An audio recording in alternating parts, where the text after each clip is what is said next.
नमस्कार दोस्तों, मेरा नाम है प्रदीप कुमार कुंवर।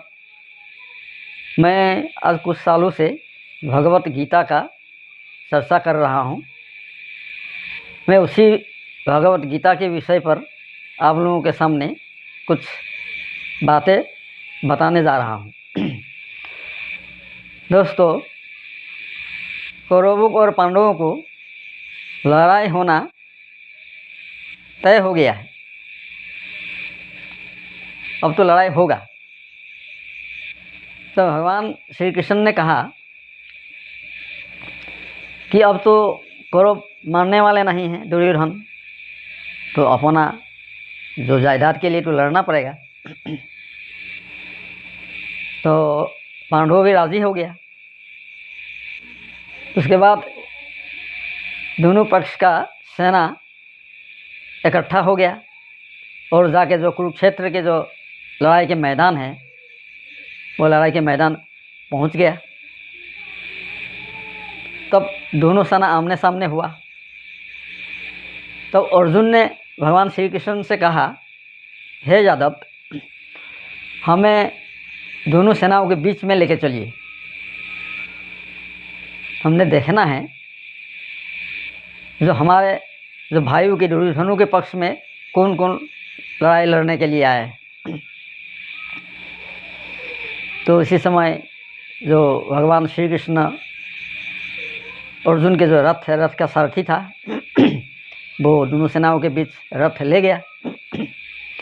तो अर्जुन ने वहाँ जाके देखा जो पितामह भीष्म, गुरु द्रोणाचार्य, कुलगुरु कृपाचार्य और गुरुपुत्र अश्वत्थामा और कोई रिश्तेदार लड़ाई में आ गए कौरवों के पक्ष में लड़ने के लिए। तब अर्जुन ने भगवान श्री कृष्ण से कहा, हे यादव, ये तो सब तो अपना है, अपना खून का है, ये सब हमारा भाई हैं, मित्र हैं, रिश्तेदार है, तो किससे हम लड़ूं? तो इन सबों को मार के जो हमारा जायदाद लेके हम क्या करेंगे? हम तो सुख से नहीं जी पाएंगे। इसलिए हे यादव, हम लड़ना नहीं चाहता हूँ, हमें जायदाद नहीं चाहिए। अगर ज़रूरत पड़े तो हम भीख मांग कर खाएंगे। तब भगवान श्री कृष्ण ने कहा, तुम एक वीर होकर के इतना घटिया सोच कैसे लाया? तो आपका जो जायदाद है, ज़मीन जायदाद है, सब आपके हिस्से में है। आपका पिताजी का जो संपत्ति है, इस संपत्ति को ही तो लेना है। कौरवों का जो संपत्ति वो नहीं लेना है ना। तब अर्जुन ने फिर से कहा, ना, हमारा कोई पिताजी का संपत्ति हमें नहीं चाहिए, क्योंकि ये सब जो है, इन सबों को बच करके जो पाप का भार हम नहीं लेना चाहता हूँ।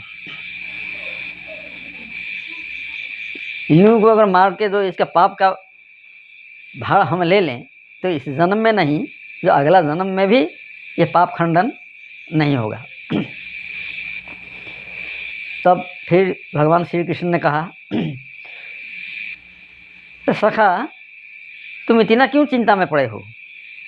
ये जो जितना वीर देखे हो, आपके भाई हैं, मित्र हैं, रिश्तेदार है, ये तो हम पहले से ही इनको मार के रखा हूँ। ये सब मरा हुआ है। तुम जो मरे हुए को मारने के लिए क्यों डर रहे हो, क्यों हिचकिचा रहे हो? लड़ो, धनुष उठाओ और लड़ो। तो जो हमने जो पढ़ा, तो हमें एक उसमें कुछ मैंने अंदर के जो बातें हमको मालूम हुआ है। जो ये जितने दुश्मन है कौरवों का, पांडवों का, ये जो है अंदर का है मामला। जो हमारा जो फिलॉसफी है गीता शास्त्र, तो हम लोगों को समझा रहा है जो अच्छा और बुरा ये दो चीज़ बाहर भी होता है और अंदर भी होता है। जो हमारा बुरा सोच, अच्छा सोच, ये सब तो सब इंसान में है। हमें मालूम हुआ, ये ज्ञान हुआ, ये जो कौरव के बारे में जो हमको दिखा रहा है 100 कौरवों के बारे में, उसमें मामा शकुनी भी है, पितामह भीष्म है, द्रोणाचार्य है, कृपाचार्य है, सब ये जो अंदर के जो हमारा प्रवृत्ति है, एक एक जो रिपु जो शत्रु है हमारा, इन सबों को जो है वध करने के लिए कहा है। जैसे हमारा अंदर जैसे है काम, क्रोध, लोभ, मोह, दंभ, अहंकार, ये सब 100 प्रवृत्ति है जो हमारा, जिसको शत्रु कहा जाता है। इन सभी को जो है श्री कृष्ण जी ने वध करने के लिए कहा है अर्जुन से। अर्जुन है जीव, श्री कृष्ण है आत्मा। आत्मा ने जीव को कहा है, जो जीवात्मा बोलते हैं, जो कि तुम्हारे अंदर जितने दुश्मन है वो सबसे बड़ा दुश्मन है। जो बाहर के दुश्मन है वो इतना बड़ा नहीं है। जो बाहर के दुश्मन को कभी भी मार सकता है, लेकिन जो अंदर के दुश्मन है, जो हमारे भीतर जो छुपा हुआ है, इसको पहचानने में हम लोग गलती करते हैं। हमको मतलब इसके बारे में, यही जो शत्रु हमारा अंदर है, हम लोगों को मालूम नहीं होता है किसी इंसान को। इसलिए इन सबों को पहले सभी को वध करो। जब अंदर का जो शत्रु सब नियंत्रण में आ जाएगा तो जो बाहर उस इंसान का कोई शत्रु होगा। जो इंसान का कोई काम, क्रोध, लोभ, मोह, दंभ, अहंकार, ये सब कुछ नहीं है इंसानियत के सिवा, सत्य, अहिंसा, मानवता जिसके अंदर भरे हैं, तो उसका कोई दुश्मन हो सकता है। इसलिए गीता का जो है उसके परमार्थिक एक तत्व है।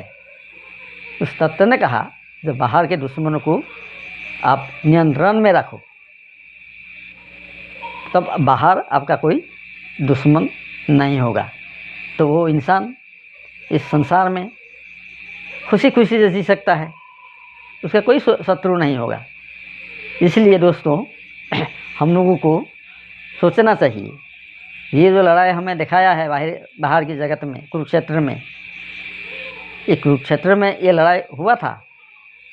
ये हमारा जो है शरीर भी एक कुरुक्षेत्र ही है। कुरु का मतलब बुराई है, ध्रुव का मतलब है ज्ञान, और क्षेत्र का मतलब है हमारा शरीर, ये देह। तो जो हमारा ये शरीर का जो बुराई को ख़त्म करके इसको उज्ज्वला, ज्ञान का जो उज्ज्वला वो देना है। जब ज्ञान का उजाला में जो हमारा शरीर, दिल, मन सब आ जाएगा, तभी हम इंसान बन सकते हैं। जब भगवान का जो लीला है दिखा रहा है, कृष्ण जी ने तो बोला है कि दुश्मन को मारो, तो वही लीला जो हम लोग अपना शरीर में जितना दुश्मन है उसको वध करना चाहिए, तभी हम इंसान बन सकते हैं। कृष्ण जी ने वही बार बार अर्जुन से कहा था। जो गांधीव है वो ज्ञान का धनुष है, जो उसमें तीर है वो ज्ञान का तीर है। ये जो ज्ञान का धनुष और तीर मार करके जो हमारा अंदर का जितने दुश्मन है उनको विनाश करना है, तब जो है हम लोगों का ज़िंदगी हम हंसी खुशी से जी सकता है सभी इंसान। आज इतना ही है, फिर आपके सामने भगवत गीता का और कहानी लेकर के हम हाजिर हो जाएंगे। अब आज्ञा दीजिए, नमस्कार।